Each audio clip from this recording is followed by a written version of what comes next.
People who realized they had bad therapists, what were the red flags?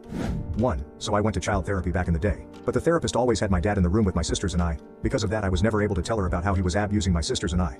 I remember every time I answered a question, I'd be looking at him for an okay on the answer. She literally never caught on. 2. I was 13. The therapist was an older woman who upon first meeting me said to my mother that I was on coke. I wasn't. And that my father and or brother were aping me. My father and brother have never, ever touched me like that. This was one sick woman who needed help herself.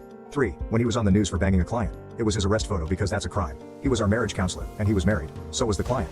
4. The one I went to after my suicide attempt at 16 had some not so compassionate opinions. My very first session, one thing I told her was that I was bullied a lot at school. Her response was, well, suicide attempts are usually done in order to manipulate others. So, since you were capable of that, did you ever consider maybe you were the bully? I really never spoke to her again. I had to go weekly because of my attempt, but I just sat in silence every session until I could stop going. Equating my suicide attempt to me being a manipulator after knowing me